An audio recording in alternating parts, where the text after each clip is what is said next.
No contexto do mundo atual, a educação tornou-se um grande desafio.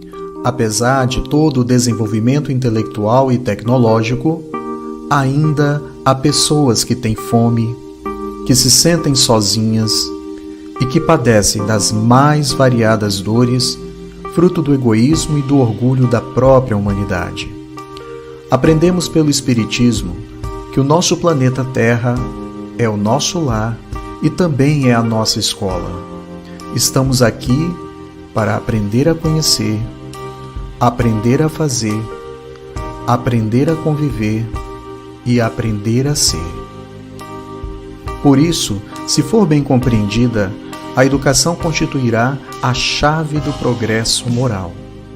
E à medida que os homens se esclarecem sobre as coisas espirituais, passam a dar menos valor às coisas materiais. Além disso, é preciso que se reforme as instituições humanas que o entretêm e excitam. Isso depende da educação. A educação, para além de ser um desafio, é a grande esperança de construção de um mundo melhor para vivermos, porque através dela podemos cultivar a solidariedade e a fraternidade.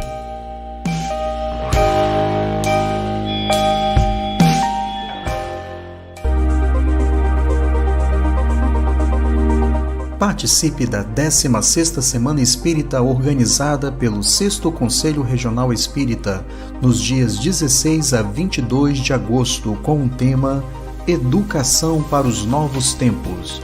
Assista às palestras e às entrevistas com a participação de Sandra Borba, Charlotte Buffy, Miriam Dulce, Cíntia Soares, Grupo Amadeu, Júlio Nunes e Álvaro Crispino.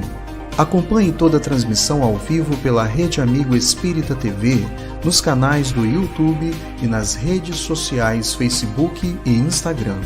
Apoio: Federação Espírita do Estado do Espírito Santo e Rede Amigo Espírita TV. Organização: 6º Conselho Regional Espírita.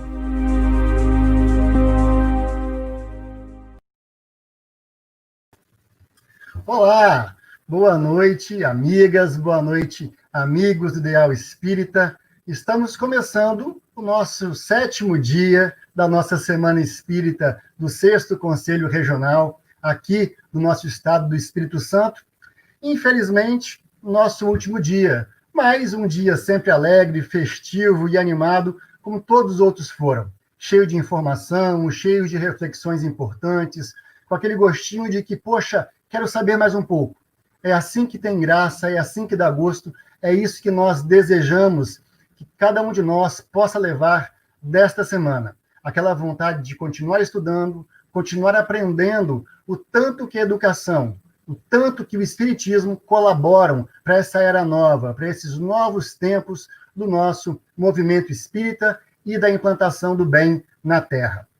Como sempre, na noite de hoje, vou ter a companhia agradabilíssima da minha amiga, coordenadora do 6º Conselho Regional, Emília Cerutti. Bem-vinda, Emília. Olá, Fred. Boa tarde. Boa noite, né? É tarde e noite, né? Esse horário é tarde e noite. É. Representando a ala jovem do nosso movimento espírita, quero trazer para a nossa tela aqui a Natália, da União Espírita Cristã. Bem-vinda, Natália. Obrigada, Fred. Boa noite, gente. Joia, bom ter você conosco. Trazer também para a nossa tela aqui, nessa companhia importante, amigo querido de todos nós aqui do Estado do Espírito Santo, vice-presidente de unificação da Federação Espírita do nosso Estado, José Ricardo. Bem-vindo, Zé. Tá, muito obrigado, com certeza, um prazer muito grande estar com vocês para mais esse encontro festivo. Obrigado. Isso aí. E também trazer para a nossa tela um amigo conhecido aqui do nosso estado, depois eu apresento ele mais um pouquinho, Álvaro Crispino. Bem-vindo, meu irmão. Boa noite, Fred. Boa noite, Emília. Boa noite, Natália. Boa noite, Zé Ricardo. Boa noite a todos aqueles que nos assistem. É um grande prazer voltar a estar, de alguma forma, dentro do possível, com os amigos do Espírito Santo. Não tenha dúvida, Álvaro. O prazer são todos nossos. Mas para que a gente possa começar a nossa reflexão da noite, Eu vou deixar a gente no bastidor um pouquinho, vou deixar a Natália na tela para nos conduzir uma breve reflexão inicial. Tudo bem, Natália? Tudo bem. Deixa eu só retirar a gente aqui e você nos conduz, e aí daqui a pouco a gente volta em definitivo com o Álvaro. Fique à vontade, querida. Obrigada. Então, eu vou fazer a leitura da passagem do livro Vida Feliz, pelo Espírito Joana de Ângeles, psicografado por Divaldo. A passagem é de número 47. Acompanha a marcha dos acontecimentos sem sofreguidão. A tua ansiedade ou o teu receio não alterarão o curso das horas. Aguarda o que há de suceder, sem que te imponha sofrimento desde a véspera. O que pensas que acontecerá, talvez se dê, não porém da forma como aguardas, porquanto a vida obedece a um plano de incessantes mudanças e transformações. Desse modo, espera com harmonia íntima, afastando do teu programa a agitação e o medo. Que coisa boa, Natália, que reflexão importante. Muito obrigado, querida. Obrigada. Não foge, não. Fica no bastidor aí com a gente, que no final você volta fazendo pergunta que eu sei, tá bom? Tá bem, obrigada. Obrigado a você, meu anjo. Bem, amigos, deixa eu trazer agora, em definitivo, Álvaro Crispino, esse jovem rapaz do estado do Rio de Janeiro, mas que andou muito aqui nas terras capixabas, estudando, aprendendo, mas também colaborando, desenvolvendo, formando pessoas. Álvaro tem uma trajetória extensa no campo da pesquisa espírita, na área da mediunidade, também muito trabalho de colaboração na área da unificação do nosso movimento espírita, nos auxiliou e nos auxilia muito aqui em alguns eventos federativos, e dessa vez veio estar conosco, conversando em torno da temática família, fechando essa nossa estudo da semana, Educação para os Novos Tempos. Álvaro, é sempre uma alegria ter você conosco, esse estado ama você, você sabe disso, e nós mais ainda. Bem-vindo, querido. Obrigado, Fred. De novo, é um grande prazer voltar ao contato, agora tecnológico, com os companheiros do Espírito Santo. Né? Muito bem. Vou deixar você sozinho na tela, vou compartilhar a sua apresentação. Fique à vontade, meu amigo. Perfeito. Então, aos companheiros que nos assistem, nesses dias estranhos a que todos nós estamos submetidos, é um momento de grandes desafios. Para nós que estamos fazendo estudos desta forma, é um desafio porque é diferente de tudo aquilo que a gente vinha fazendo. Então, desde o aprender a falar sentado, aprender a falar sem o retorno dos olhos, dos sorrisos, dos movimentos, né, desse feedback que a gente sempre tinha na fala. E, de outra forma, a preparação dos materiais visuais de suporte também são para nós um desafio, para quem prepara, e um desafio para quem também efetivamente assiste. Então, eu vou me utilizar de slides com algum texto, mas sempre vou me referir fortemente ao que está em negrito. A opção de colocar o texto maior é para que todo mundo tenha a noção do que está no conjunto. Ok? Então, vou pedir ao Fred que nos auxilie com os slides. Esse primeiro slide que estamos vendo, ele informa a fonte. O trabalho que vamos fazer hoje tem como objetivo, ou como fonte principal, esse livro Famílias, e ele está no plural, propositadamente, e ele fala dos novos arranjos das velhas buscas. O pedido para hoje, no tempo que temos, é sobre os novos arranjos. Esse livro é, de alguma forma, um complemento de um outro, Família, Juventude e Educação, e ambos surgiram da nossa leitura do nosso estudo do livro Constelação Familiar, da benfeitora Joana de Ângeles. No primeiro, desdobramos o tema de educação, e neste nós desdobramos o tema de família. Então, Fred, vamos, por favor, a seguir. A frase que nos perturbou, desde a primeira vez que lemos da benfeitora, em Celeiro de Bênçãos, diz assim: somente reduzido o número de pessoas se prepara convenientemente antes de intentar o consórcio matrimonial. somente reduzido número se prepara para o casamento. A ausência deste cuidado quase sempre ocasiona um desastre imediato de consequências lamentáveis. Então, com esta frase da benfeitora, nós fazemos a conexão com o tema principal da semana, que é a educação. Nesse caso, vamos falar da conjugalidade. Vamos falar fortemente da relação do casal, da formação da família, desde os tempos históricos. E para discutir esses arranjos familiares, nós vamos nos utilizar de dados estatísticos extraídos dos diversos relatórios do IBGE, para que a gente possa falar em cima de realidade brasileira. Essa frase, então, nos vincula ao tema geral da semana. O próximo slide vai falar do risco que é tratar do assunto família. Essa charge é muito significativa.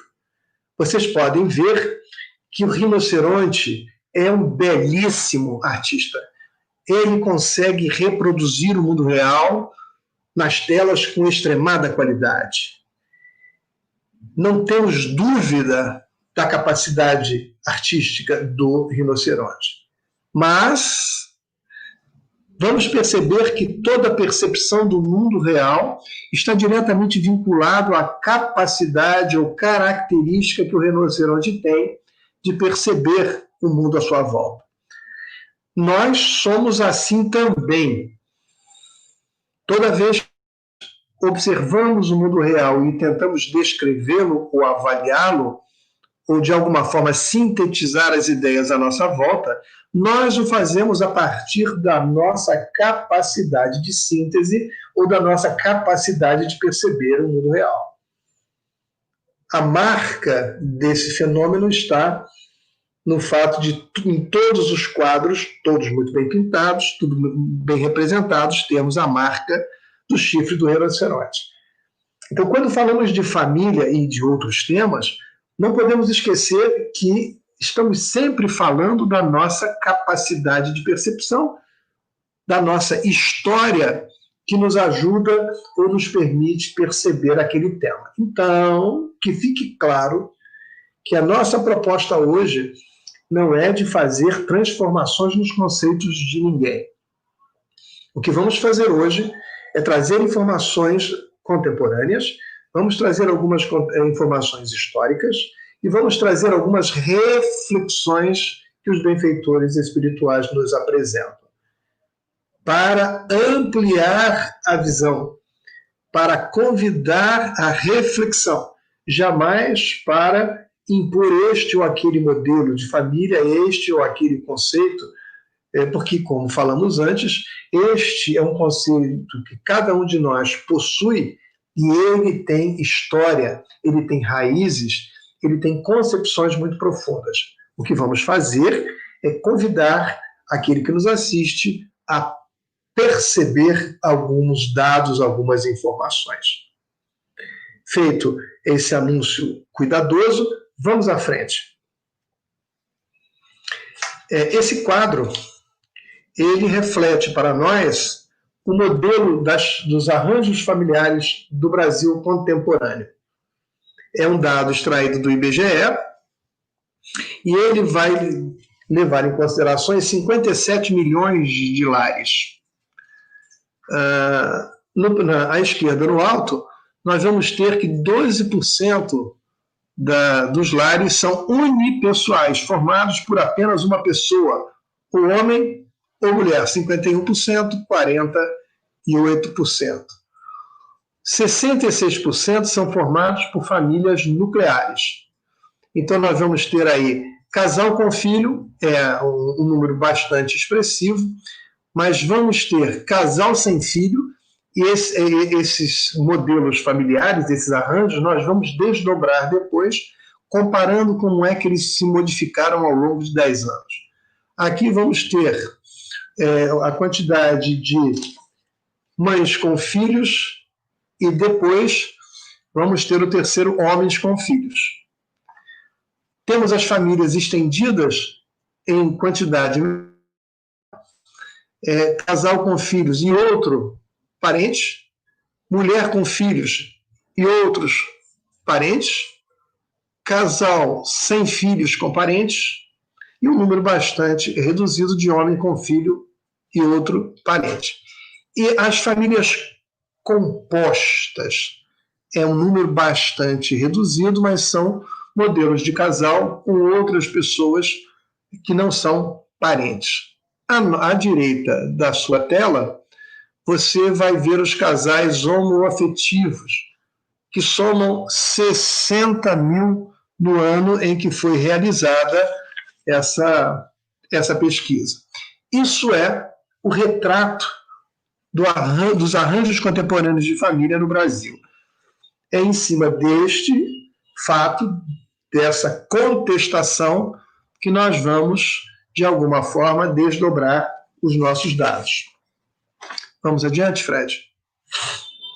Aí você assim, Álvaro, mas isso aí é do Brasilzão todo.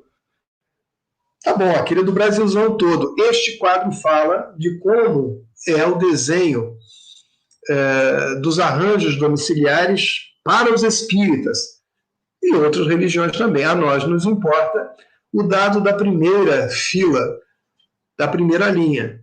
Então, nós somos hoje 3.358.000 pessoas que responderam ao recenseador que nossa religião é espírita. Ele chega e pergunta assim, qual a sua religião?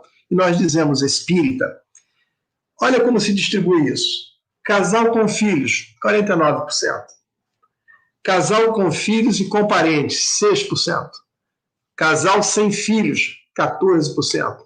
Percebam que casal sem filhos é a maior proporção de todas as religiões. Se olharmos de cima a baixo, é a maior proporção. Casal sem filhos e com parentes, 2% pequeno. Homens sem o cônjuge com filhos, 1%. Homens sem cônjuge com filhos e com parentes, 0,7%. Agora, vou juntar as duas próximas colunas. Mulher sem cônjuge, quer dizer, a mulher sozinha que cuida dos filhos, quase 14%. Mulher sem cônjuge, sozinha, com filhos e com parentes. Então, nós vamos ter aí quase 20%. Então, é um número bastante significativo desse modelo de família monoparental, em que existe apenas um dos cônjuges, com filhos ou com filhos e parentes. Esse desenho do universo de modelos ou de arranjos precisa ser conhecido dos espíritas para que, quando nós falarmos nas palestras públicas, nos estudos de mocidade, nos eventos de evangelização da criança, nos encontros da assistência social, saibamos que existem esses modelos, e não só aquele modelo tradicional de família, onde temos o papai, a mamãe e os filhinhos, todos eles felizes na mesa do café da manhã, fazendo aquele espetacular modelo de café da manhã de família perfeita. Então, isso aí é a realidade, estamos falando só do movimento espírita. Vamos adiante, Fred? O conceito de família, ele é curioso, porque é muito recente o estudo que temos por família. Na frase menor, um estudioso, Philippe Arrier, vai dizer que a família existia em silêncio. Temos que reconhecer a importância desse silêncio. Não se dava muito valor à família. Então, os textos de pesquisadores falando, ou citando, narrando, descrevendo família, são todos textos historicamente muito recentes. Então, quando o Philippe Arrier, um historiador, produz essa frase, nós precisamos olhar o fato, o fenômeno, esse assunto de outra forma. A família existia em silêncio. E se ela existia no silêncio histórico, é porque, certamente, esse ente social chamado família não ocupava uma posição de relevo naquela época. Uma outra coisa importante, para que a gente entenda as dificuldades de mudar ou de estudar os modelos de família, é que o termo se deriva do latim famulus, que significa conjunto de servos independentes do chefe ou do senhor. Então, nesse modelo de família, nós tínhamos a família propriamente dita, das esposas e dos filhos, e todos os servos livres e escravos que se reuniam em torno do patriarca. Aliás, esse era o modelo hegemônico principal no Brasil até a chegada da família imperial em 1808. Então, nós tivemos 300 anos desenvolvendo um modelo de família patriarcal, como essa, onde você tinha o chefe, o patriarca, a esposa e os filhos, os servos, os escravos, os agregados, que não tinham relação com sangue, mas eram considerados como membros da grande família. Então, isso nos leva a flexibilizar o conceito. Vamos, Fred. O seguinte. Então, esse é uma informação trazida por na China, e ele vai dizer que antigamente, nos tempos mais antigos, antes dessa concepção do modelo de família, era muito comum que os homens se comportassem tal qual alguns animais. Ele vai narrar o fato dos grupos nômades, em que os homens saíam para caçar e as mulheres ficavam no acampamento. Ele vai descrever esse comportamento quando os homens chegavam de dias de caçada, conforme iam encontrando as mulheres na proximidade do acampamento, iam com elas mantendo relações sexuais. De forma que não era possível identificar no momento de gravidez quem era efetivamente o pai que havia gerado aquele feto. E daí, o que está em negrito, o ato sexual indiscriminado foi então abolido e o casamento foi instituído. Então nós vamos perceber que o casamento acontece como um regrador das relações sociais, um delimitador de algumas ações que eram, naquele período, ações muito próprias, muito características daquela época. Então, nada tem a ver com essa coisa fabulosa, romântica que se tem hoje do conceito de casamento. É o seguinte, Fred. Então, o casamento que funda a família é mais do que um relacionamento sexual, porque ele gera efeitos sociais, que nada tem a ver com a função biológica. Então, se o casamento regrou a função sexual ou biológica, ele começa a criar outros tipos de relação. Ele começa, por exemplo, a criar os laços de relação afetiva. Ele cria laços da conjugalidade entre os dois cônjuges, mas ele vai criar também laços de parentalidade, porque agora tanto pai quanto mãe são conhecidos e a prole, os filhos se reúnem em torno do casal gerador. E aí, vamos mais um? Vamos lembrar a pergunta 775 de O Livro dos Espíritos, quando Kardec pergunta qual seria para a sociedade o resultado do relaxamento dos laços de família. E aí, ele está perguntando se nós relaxarmos os laços de família como nós entendemos, esses laços de famílias que foram construídos ao longo do tempo, o que aconteceria? E os espíritos benfeitores vão responder uma recrudescência do egoísmo. Então, esse processo evolutivo descrito pelos historiadores se confirma com a fala dos espíritos, quando eles percebem que esse processo de aprimoramento é um processo que nos leva a abandonar as percepções e caminhar na direção do aprimoramento das relações e dos laços afetivos. Ok? Vamos, Fred? Nessa segunda reflexão, a benfeitora Joana de Ângeles vai falar dessas diferentes, aliás, essa não é Joana, é o historiador Rappi, a feminista do terceiro mundo que defende a família e a feminista da classe média, que é de opinião que esta deveria ser abolida, não estão falando sobre as mesmas famílias. Então, por mais que nós tentemos encontrar um ponto comum na formação da família ocidental, nós precisamos posicionar esse entendimento no tempo, no espaço geográfico que eles estão e no conjunto cultural em que ela se insere. Então, esse exemplo, a feminista do terceiro mundo, que precisa defender a família, porque essa defesa tem atrelado a defesa de uma série de direitos e de valores daquele lugar, daquela época, naquele contexto cultural. A feminista do outro lugar do mundo, da classe média, de outro país, de outra estrutura cultural, pode defender a família ou defender uma outra posição com o nome de família, mas estarem as duas falando de famílias completamente diferentes. Por isso o tema é um tema espinhoso para ser estudado e precisa desse acompanhamento geral. Vamos, Fred. E aí sim, a fala da benfeitora, as mudanças continuarão ocorrendo. Veja que a gente está falando da história do casamento, a história da formação da família, e que essa história vem mostrando mudanças importantes. E a benfeitora, no livro Constelação Familiar, vai dizer que as mudanças continuarão ocorrendo conforme as conquistas de cada época, sem que a família perca os alicerces de segurança.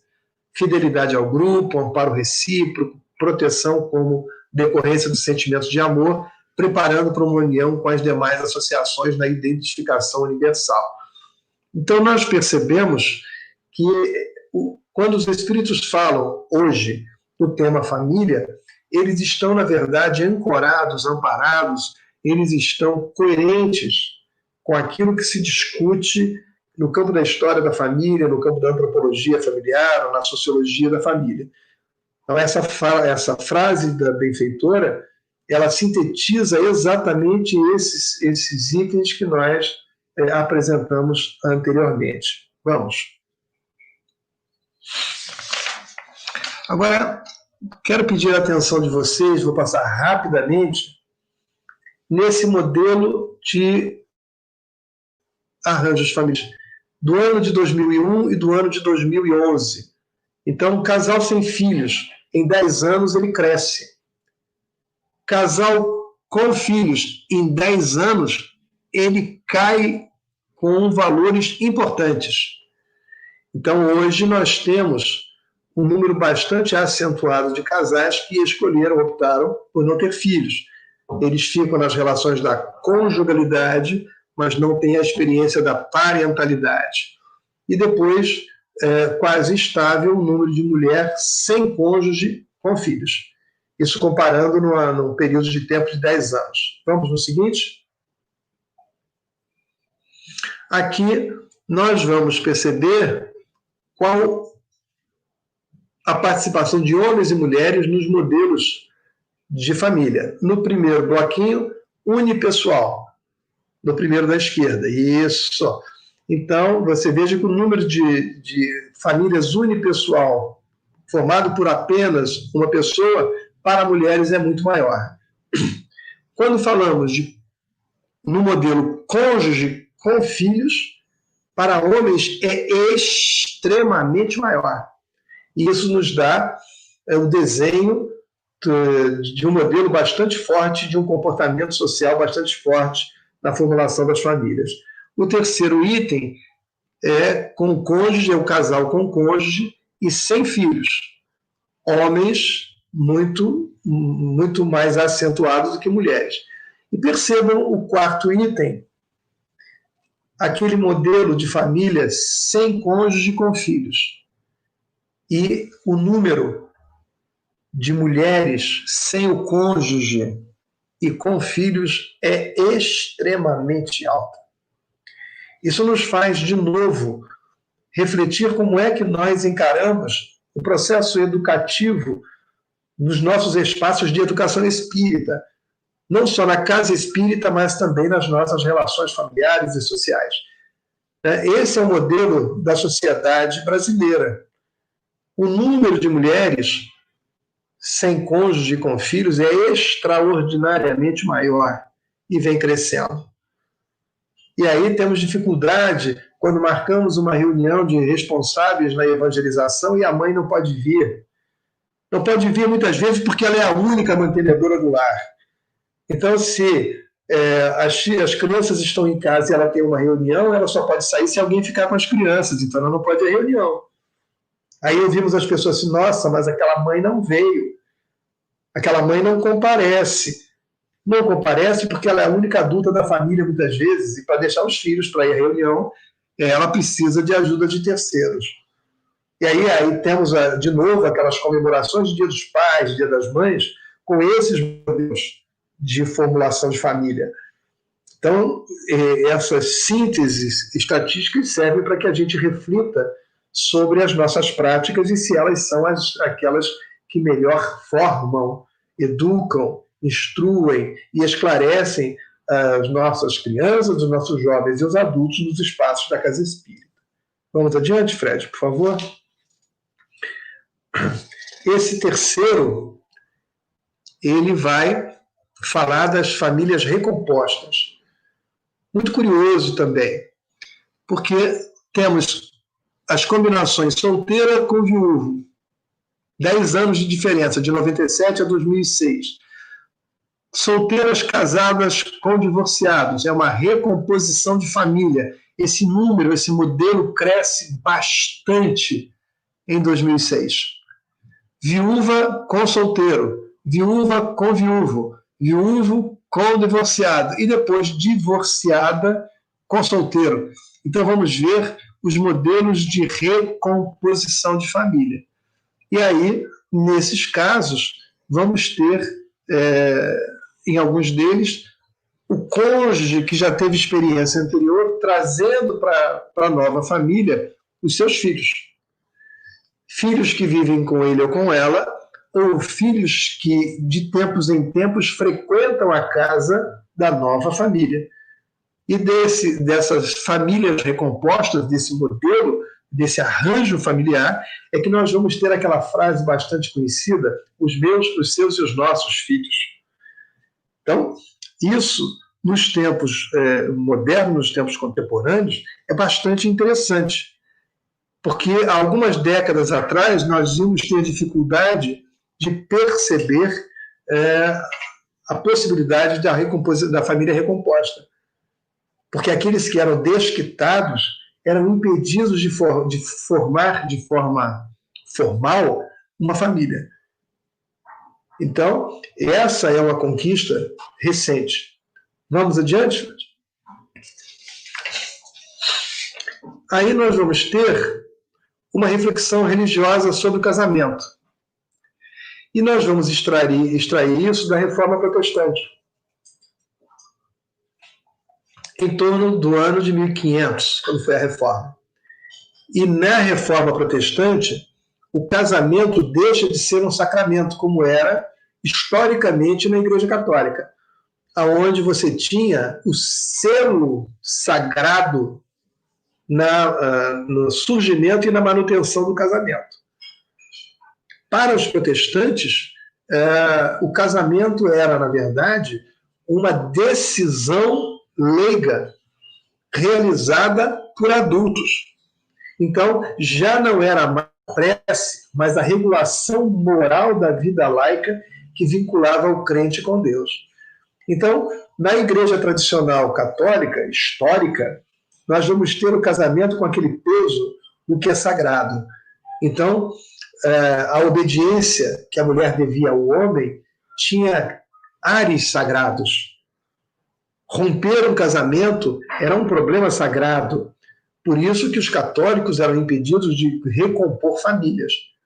Quando você tem o surgimento da Reforma protestante, um dos grandes movimentos da Reforma é transformar o casamento numa ação de decisão civil entre adultos. E se era uma decisão civil, desfazer o casamento era também uma possibilidade sem maiores questões com Deus. Perfeito? E o que acontece? Não temos tempo, mas o movimento da Contra-Reforma, desenvolvido pela Igreja Católica, após isso, vai lançar uma bula tornando mais intenso, mais forte e mais punitivo a ideia do casamento católico. Mas isso fica para uma próxima etapa, está bem descrito lá na obra, porque é uma informação bastante curiosa e importante para quem estuda casamentos e família. Vamos adiante, Fred, por favor? Aí, vamos tratar de mais 2 temas. O primeiro deles é se a gente pode considerar o casamento, aí no caso, casamento em família, como indissolúvel. E a benfeitora tem 2 frases que nos levam a refletir.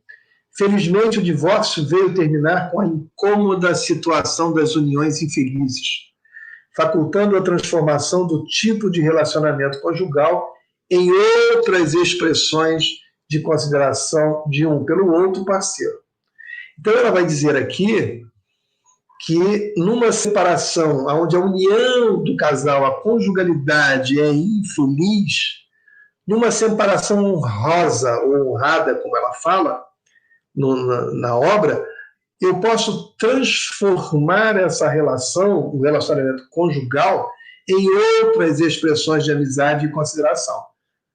Então, numa separação onde o casal entende que aquele momento, aquela relação é infeliz, e eles agem com alguma maturidade relacional, eles conseguem se afastar e eles conseguem transformar aquilo que era uma relação conjugal numa relação de amizade ou numa relação minimamente de consideração e respeito, especialmente quando existem filhos.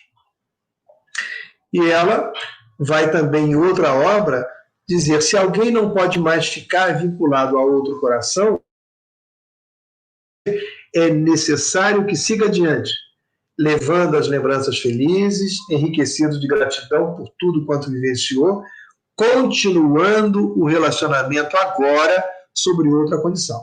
Então, nas 2 obras, ela vai chamar a atenção para a necessidade de, caso exista a separação, que ela seja uma separação honrosa, ela seja uma separação madura, ela seja uma separação onde o casal adulto consiga fazer essa transição de forma digna, de forma honrosa.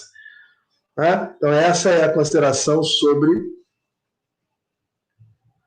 divórcio. Vamos ver a última reflexão sobre o projeto reencarnatório. Aí a pergunta que sempre vem é essa: mas Álvaro, não tem um negócio chamado projeto reencarnatório?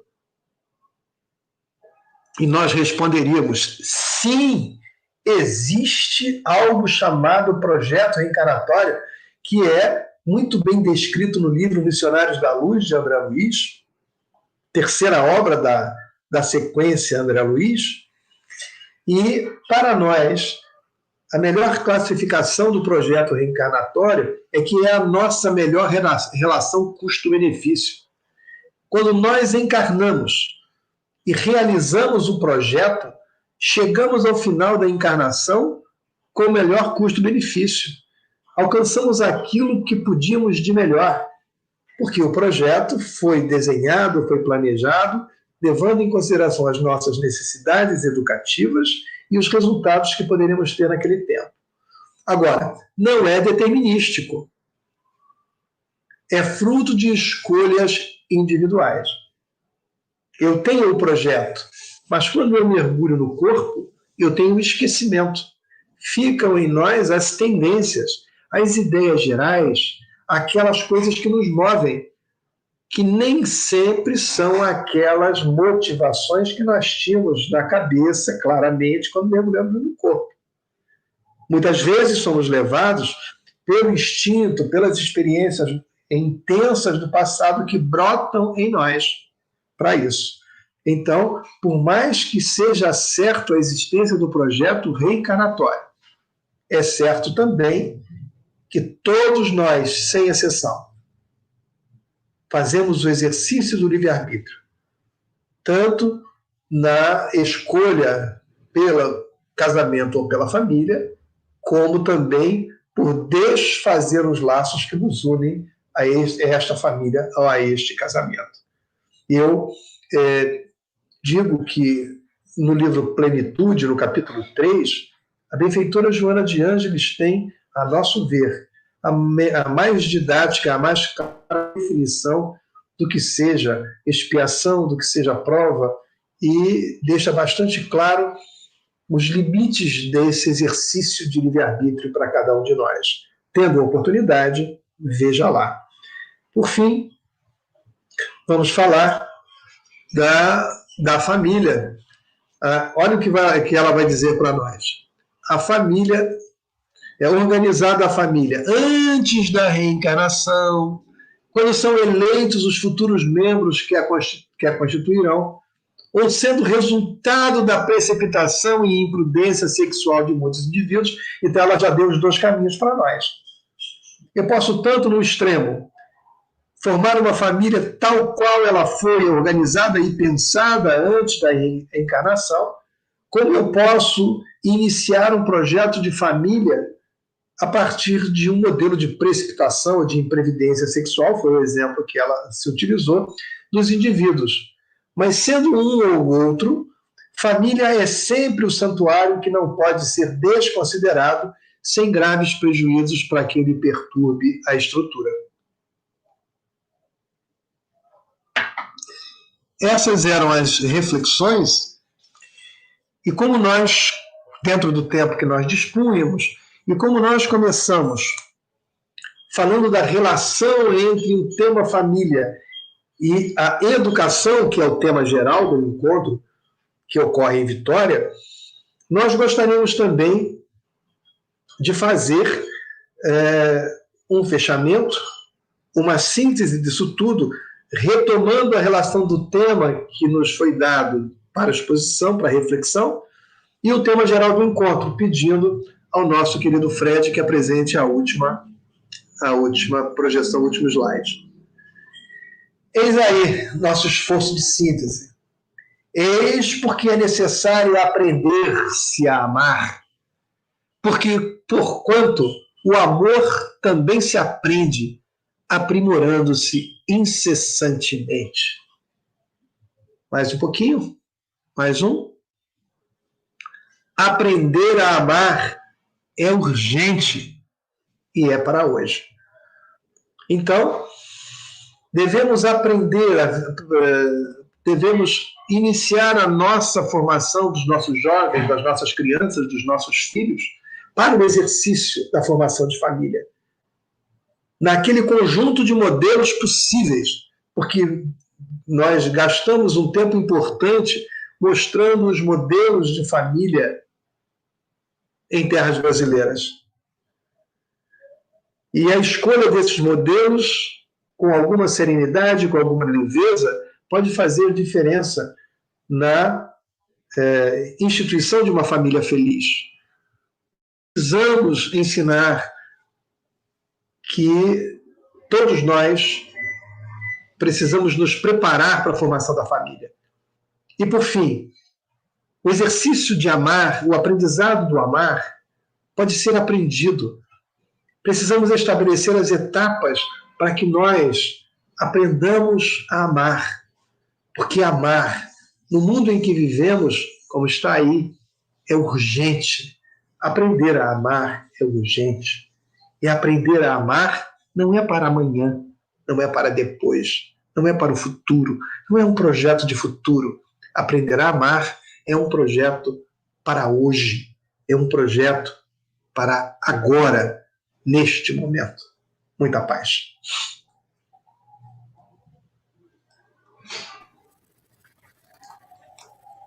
Que coisa boa, Álvaro, te ouvir, que reflexões bacanas, sempre úteis, sempre pertinentes. E eu vou antecipar uma curiosidade que certamente as pessoas podem questionar aqui. Boa parte da sua informação está no livro, né, Álvaro? Sim, sim. Então tá joia. O livro tem a intenção de utilizar as informações das pesquisas que nós temos no campo da sociologia da família, da demografia, e refletir no mundo real essas ideias que a codificação e os benfeitores fazem de família.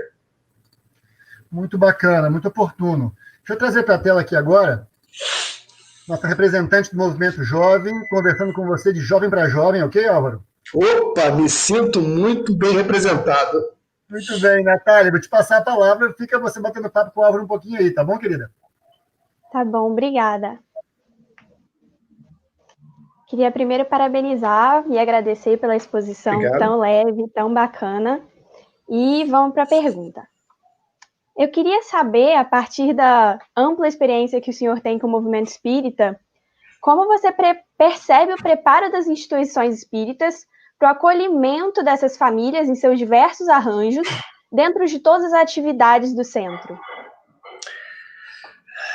Essa não é uma pergunta fácil de responder, porque ela não é matemática, não dá para ser numérico. Assim. Eu posso dizer para você que nós temos os dois extremos. Então, nós temos instituições espíritas capazes de organizar, por exemplo, a área da infância e da evangelização, considerando as dificuldades dos arranjos familiares. Então, não vai, quando falar de família, falar só do papai e da mamãe com o filhinho. Ela, quando estuda a família, quando ela toca nesse tema, ela considera os diversos modelos de família. E as crianças que vivem diferentes modelos de família se sentem absolutamente representados.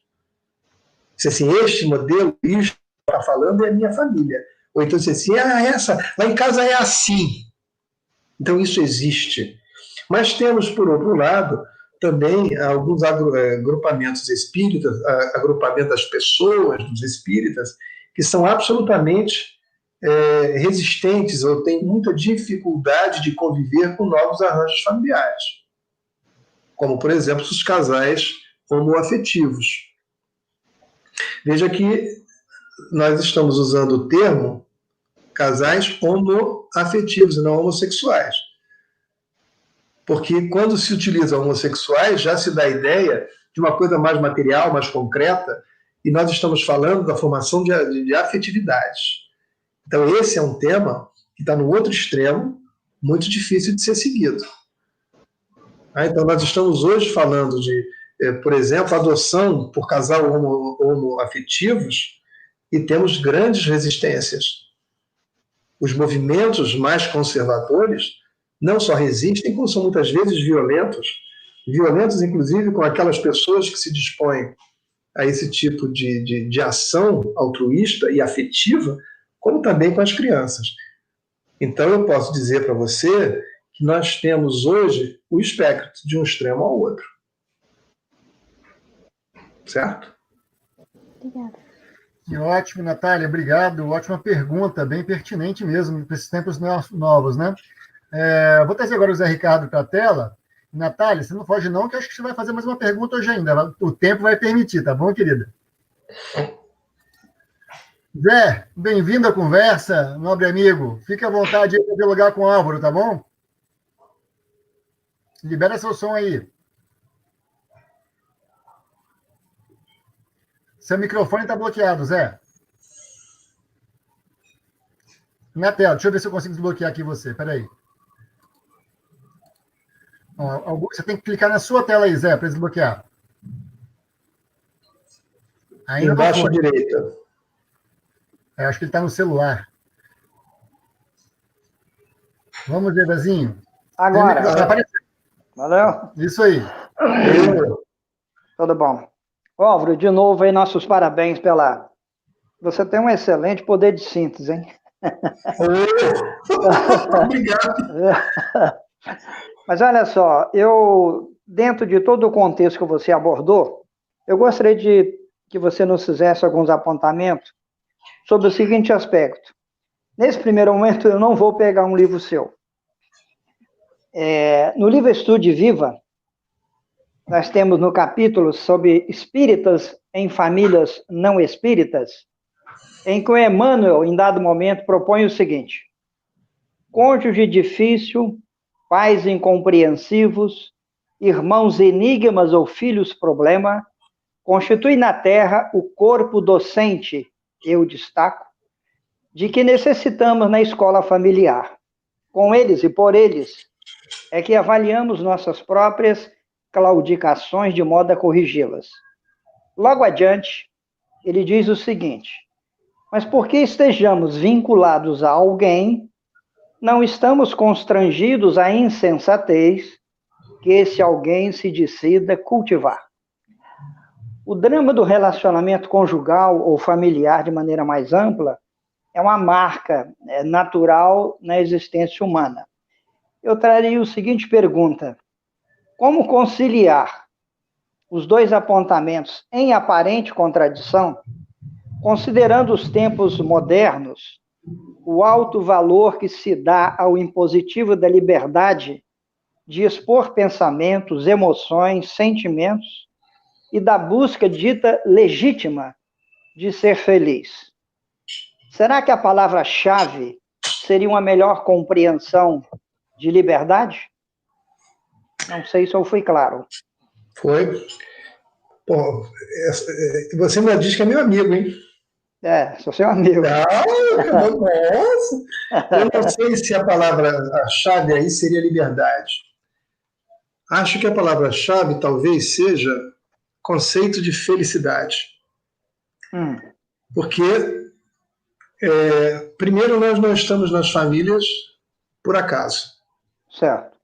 Não estamos. Né? Falei dos projetos reencarnatórios. Então, somos uma rede espiritual que deságua pelos caminhos da família. Então, estamos na família que precisamos. Né? Mesmo quando a família formada não está de acordo com o planejamento reencarnatório. Isso. Quando alguém, no uso da liberdade, escolhe aquele segundo modelo, a mais rápida, ou por outros motivos, toda a rede espiritual se reorganiza, isso é da misericórdia de Deus, e eles tomam um novo caminho. Então, estamos na família que precisamos. Então, esse é o primeiro ponto. Não é acidental. Mas o que a gente tem percebido, de novo, dois extremos, é que as pessoas dizem assim: eu vou me separar porque eu não amo mais.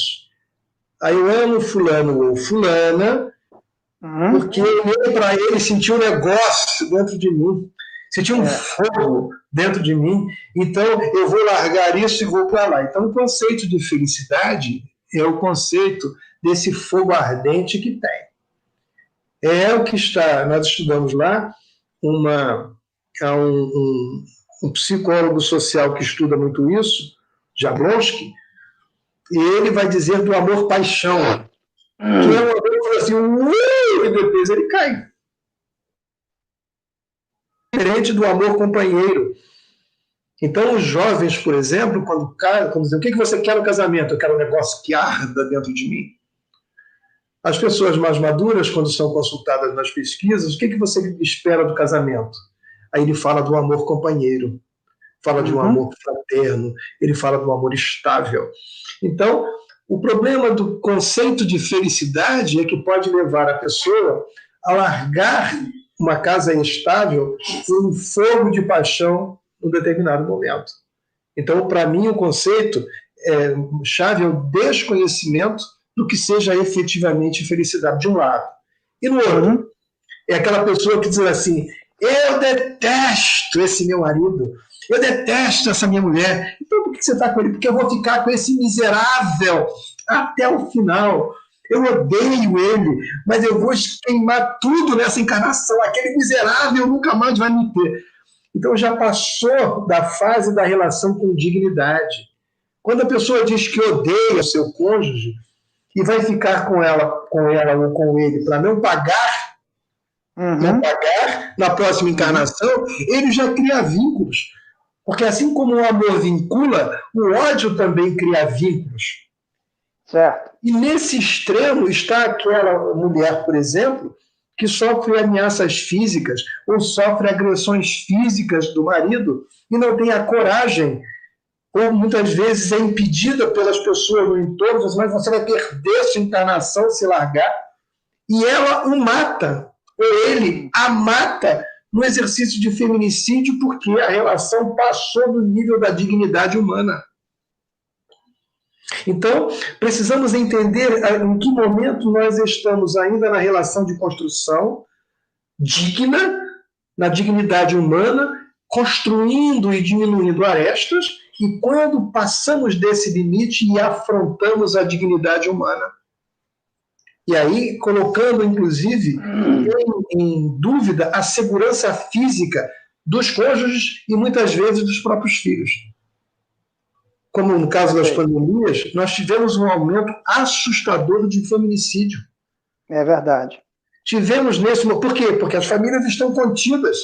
Então, aqueles problemas que se diluíam quando um saía para trabalhar de manhã e voltava à noite, com a pandemia e todos estando presos em casa no isolamento, eles não têm mais válvula de escape, que era a saída para o trabalho. Então, você tem aumento da violência doméstica, aumento da violência infantil, aumento da violência de idosos e o aumento do quadro de feminicídios. Então, no extremo, o amor-paixão. No outro extremo, a ideia de que tem que ficar para pagar até o final. Fechou? Fechou, muito obrigado. Bacana, Zé, não foge não, que você ainda vai conversar mais com a gente. Vou trazer de volta aqui a nossa tela a querida Natália. Natália, dá tempo de conversar um pouquinho mais com a Aura ainda, meu anjo. Tá bem. Então vamos de mais uma pergunta.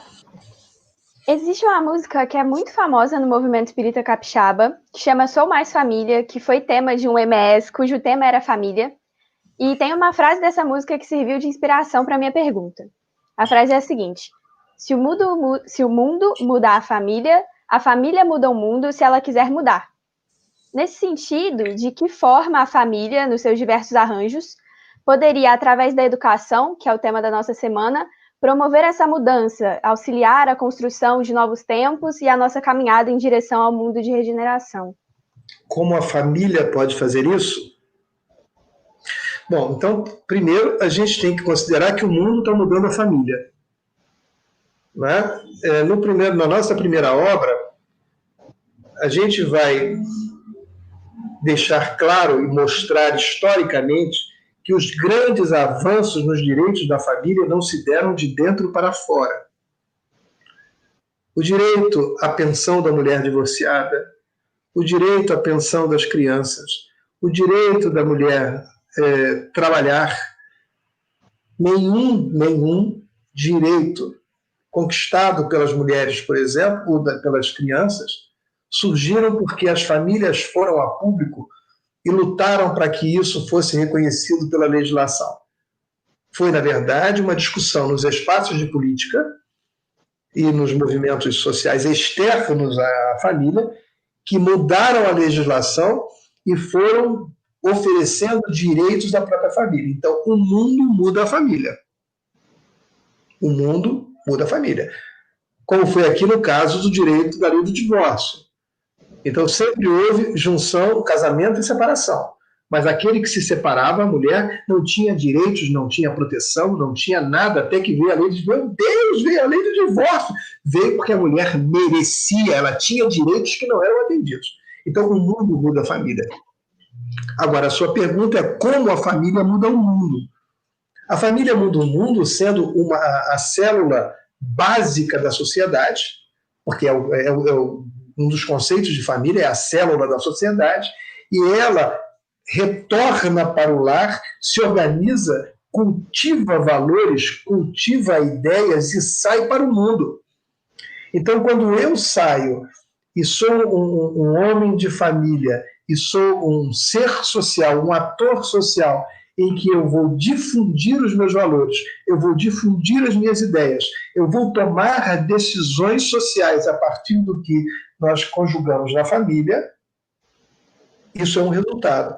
Quando os meus filhos, os nossos filhos, vão participar como cidadãos do mundo, e eles, naquele momento da reflexão, no momento da decisão do faço ou não faço social, ele externa aquilo que nós efetivamente consolidamos, discutimos e trocamos na família, a família cumpre o seu papel.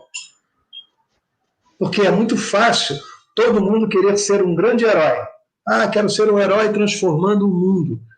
Mas não conseguimos sequer transformar as famílias, onde estamos mais próximos. Queremos ser capazes de dialogar com o mundo, mas temos dificuldade de fazer diálogos mais intensos dentro da própria família. Defendemos mudanças importantes nos costumes, mas não permitimos que a nossa família tenha mudanças nesse eixo histórico, duro, conservador. Somos progressistas, não, essa palavra para mim é meio complicada, né? Nós não somos escravos dos conservadorismos para fora, mas somos ditadores em casa. Então, nós precisamos aprender que o espaço da família é o espaço do grande aprendizado. Aqui que a gente aprende os primeiros passos, em que a gente ensaia as transformações e vamos para o mundo fazer com que essas ideias e essas práticas se tornem efetivas. Ok? Obrigada.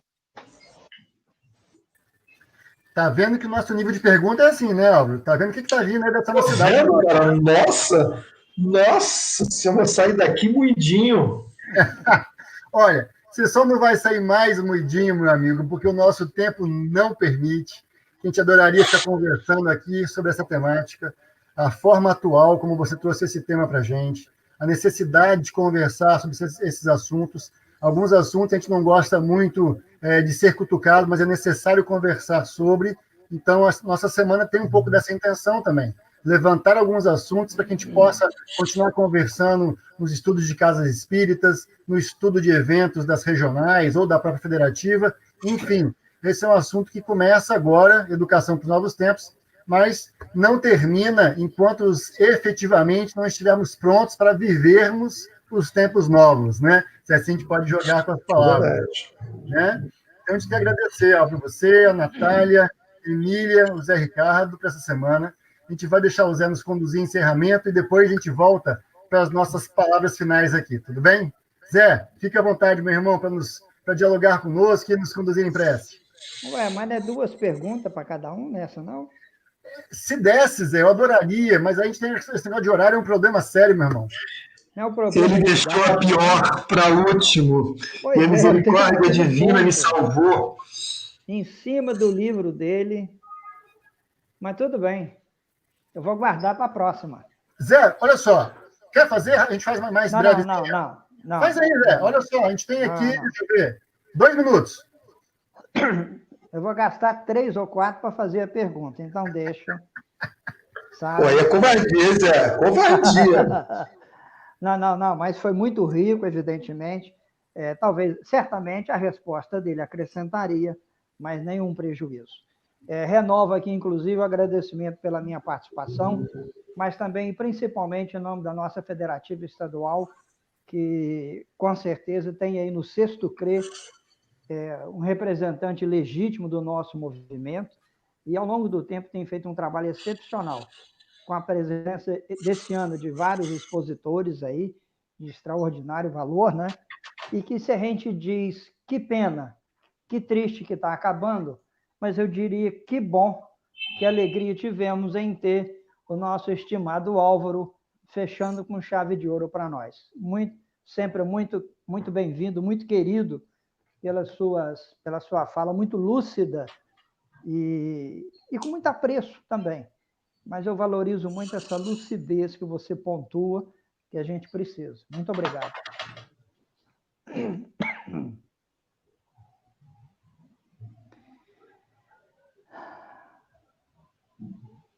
Senhor, tua paz.